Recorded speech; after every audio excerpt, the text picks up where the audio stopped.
They said hurtful things like slow-acting poison. Careless, repeated, shaped into sentences meant to shrink me. "You're not enough," she told me once in a tone that made the words sound like conclusion rather than complaint. It lodged there, a small hard thing under the ribs. I could have exploded. Public scenes, accusations, the messy revelations that fuel gossip. But I wanted something quieter, farther reaching. I wanted her to lose not only me but the very thing she'd used as oxygen. The lie she fed the man she was seeing. So I did something that required patience, planning, and the kind of coldness that tastes like survival. I let her lover discover the truth she feared most. She had perfected the art of halves. In public she was generous, with a laugh that curved like a bow. In private she wielded cutting appraisals the way some people wield knives. She told me I hadn't built enough, earned enough, been enough. She told her lover, an earnest man who still thought romance could be classical, that he could be the better story. He believed her. He loved the idea of rescuing someone who packaged herself as fragile. I watched their messages bloom bright, watched his face in pictures on her phone, as if memorizing a landscape I intended to redraw. My plan was not to humiliate for spectacle. It was to show him what she had never allowed him to see. The version of her that lied to save face. He deserved to know whether the tenderness she offered him was based on truth, or a mosaic of convenient half-truths. So I became patient and practical. I gathered proofs not to punish, but to clarify. Receipts, timelines, voice memos, small things that, when assembled, made a map no one could deny. First, I rebuilt the timeline. She had told him she had always been single when they met, that she'd cut ties months ago. I found backdated messages, screenshots of calls she had deleted, a hotel confirmation hidden under a folder named for a charity. I found the little lies that, when connected, spelled a very different story. The lover deserved the whole sentence, not fragments. Second, I let trust do the heavy lifting. I didn't confront her in public. I didn't crash their dinner or throw her things onto the lawn.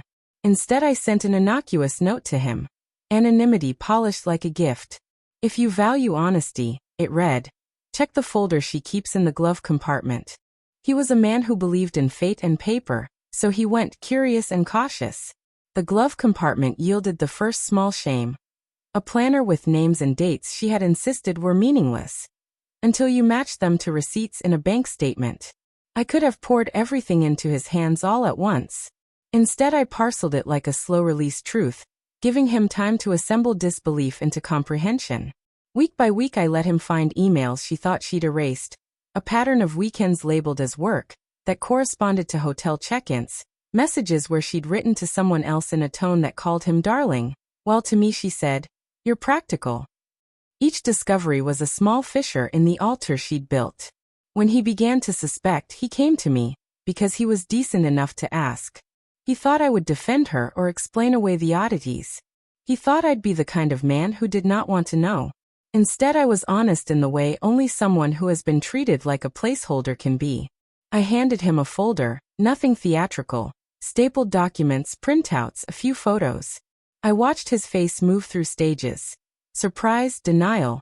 The slow practical anger of a man realizing he's been given a painting with a different signature than the one he admired. He confronted her in private at first, in the small panicked exchanges of a man who loved what he had been shown and now had to ask whether it was real. She flailed, first with denials, then with the rehearsed tears of someone who believed the right emotion could patch a truth. He went through the motions expected of someone betrayed. Shouting into pillows, pacing at night, calling friends for advice. But he also did what I had hoped he would. He demanded answers in detail, and when she couldn't produce the timeline she had claimed, he asked for proof. She offered charm. He asked for receipts. When he reached for the final piece of evidence, the one that would make decision unavoidable, I had left it where the truth could be retrieved without drama. The apartment safe, to which he had been given access. I had not placed the items there to trap him. I had placed them there because it was a private place where a person could decide who to be without an audience. Inside were the ledger of her duplicities. Dates aligning with the hotel bookings, voice memos where she spoke of keeps and plans, a list of promises she had made to me that she had later listed as conversations, when telling others. It was brutal, exact, and human.